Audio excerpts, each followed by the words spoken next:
Alright, good morning guys. We're going to talk about FCEL, FCEL. As you can see here, you got this line drawn, trying to map out this support here. It's kind of hard to see over this chart. Give it a little bit different view there. There we go. That looks a lot better. Alright, so what I'm talking about here is simply this line going, oh my gosh, sorry about that. There we go, the line going across here. And that is really the next real level of resistance. Never mind that number there. It's really about $5. It's a little bit lower than that. Point being, I do see it possibly testing that range today if we can get that kind of momentum once the market opens. Definitely going to keep it on watch as far as that goes. Some things to watch out for. Pretty strong uptrend there. I do like right here, as you can see, it comes up, comes down, so it pulled back a little bit, and now it is pushing, breaking, and making new highs, which is always very healthy on an uptrend. So overall, it's looking pretty good.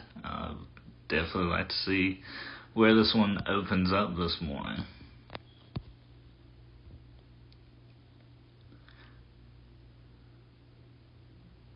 And yeah, I would watch that, I'd say about $4. If we can hold above $4 today, that would be ideal.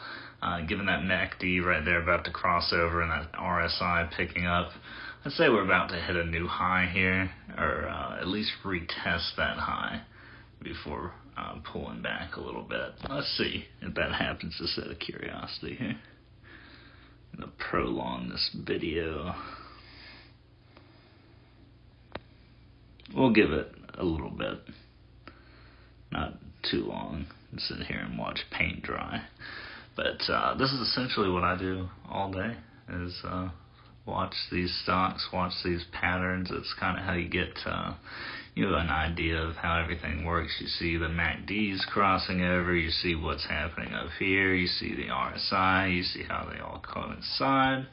Once you get all your different indicators and everything like that working together, all your different simple moving averages, everything kind of works together, and you can start noticing trends and patterns, and it'll almost be like a subconscious kind of intuition you got going on when you're looking at these charts.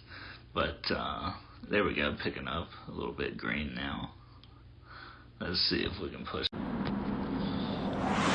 Alright guys, we're going to take a look at my technical setup that I've used that I find is very reliable. Remember, it is technical analysis. Nothing's 100% right all the time. I generally find it to be correct about 80% of the time, which even that is a stretch to say, and because you're not going to get 80% results all the time, especially just starting out, because a lot of other factors weigh in. You could have a great chart, but you just personally botch it. Like, you get greedy, you make a mistake, you leave your phone on without charging and it dies in your trade, you lose signal, or whatever happens. Anyway, the point being, you're probably not going to get that 80% success rate starting out, but you could, it is possible, But that's a whole different ball game. We're not focused on all that right now. We're just focused on simply the basics, getting started. To dive into all those other factors and things, you got to learn the charts.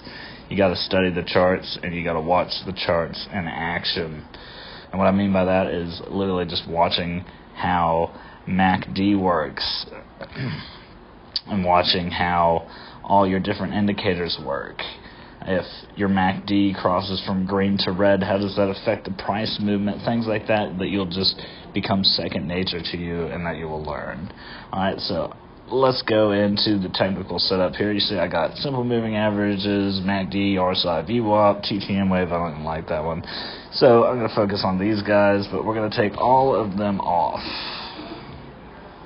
I know I'm going a little fast right now because that's, important, not important. We're going to get to that in just a moment here. This is going to be a lot of information, so I'm trying to fit this into a short video span whilst, still being beneficial. You get all the information down.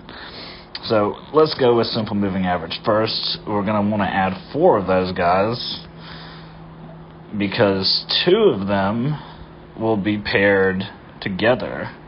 So you'll have two pairs working together of your simple moving averages, and I'll explain that in just a second.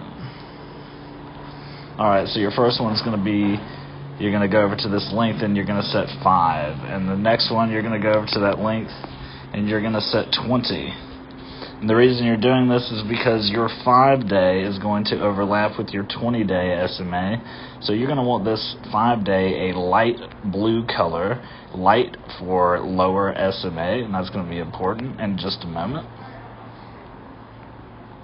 And then you got your higher SMA, and that's going to be a dark blue. So I think now you are starting to catch on. If you don't get that, you should probably rethink this whole investment thing. So anyway, carry on. Alright, so we got our simple moving averages. Now we're going to go to one of my favorites, this MACD. We're just going to add it. We don't have to do anything to it. Bam, RSI. We're just going to add it. Don't even have to do anything to it. VWAP. Going to add it. Don't even have to do anything to it. It's freaking beautiful. MACD essentially is like a momentum indicator. It's going to show bars green and red. Green being high buying, red being high selling. So when it's green, it's going up generally. When it's red, it's going down. So when it's transitioning from green to red, selling or buying to selling, red to green, selling to buying. Pretty straightforward. You can do some reading on all these indicators in your spare time once you have it all set up and you're learning to use it. The knowing how to use it is important, but again, this is just getting the basics set up down for yourself. These are things you need to know.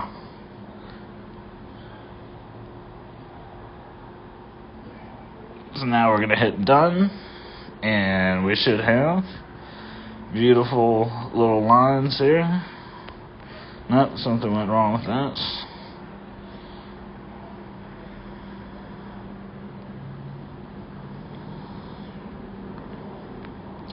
Give me just a brief moment here. Technical difficulties.